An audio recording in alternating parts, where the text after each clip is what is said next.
So this is how we help two partners running a security service company in Ontario, Canada, turn a $7,000 a year tax savings into $750,000 of projected retirement money. Their take-home pay didn't change by a single dollar, and they just moved where the money was being taxed. So $7,000 a year sounds like nothing, but over a career with compounding, it's $750,000. So here's the situation: security service company in Ontario, two partners, both active in the business, about $5 million in revenue. After all their expenses, $409,000 sitting there at the end of the year. So between the corporation and the two of them personally, roughly about $100,000 was going to tax.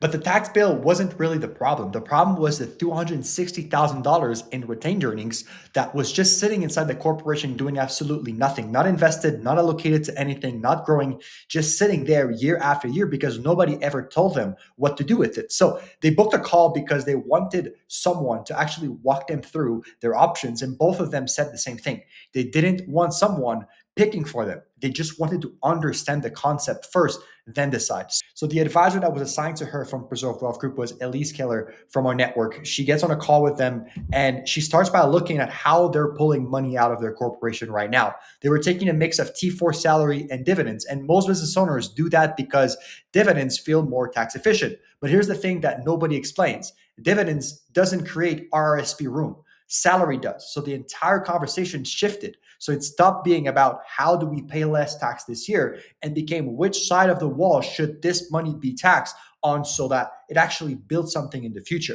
So here's a strategy that Elise put together for these two gentlemen in Ontario. So first, she raised their T4 salary and cut their dividends. So their personal tax went up $11,000, but their corporate tax went down $18,000. That's a net saving of $7,000 a year. And their personal take-home pay stayed exactly $84,500 each, right? Not roughly, not close to it, like exactly that number. And that salary increase also created 13.5K of new RRSP room for each of them. So every single year, which they used to fund $20,000 a year in RRSP contributions per partner. Second, she took that $260,000 in retained earnings that was sitting there doing nothing and gave it a job. So about $235,000 a year split three ways, right? So first, $80,000 into two par whole life policies, one per partner, tax exempt growth under Section 148 of the Income Tax Act.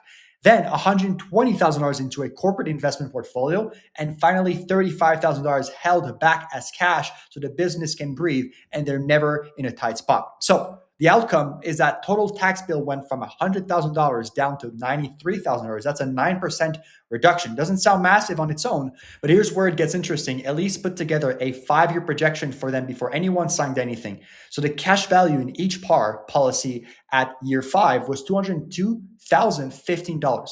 The RRSP balance was $121,275 each. And the TFSA was $60,500 each, all written down, all on paper. And one of them told Elise that the best part was knowing what year 5 actually looked like, because until that conversation, they had $260,000 sitting in a corporation with no plan, getting eaten by taxes every single year. So look, if you're a Canadian business owner with retained earnings piling up inside your corp and no real plan what to do with them, well, that's a conversation worth having. We connect business owners with independent licensed specialists, the best in our nation, who actually build this stuff out properly before you commit to anything.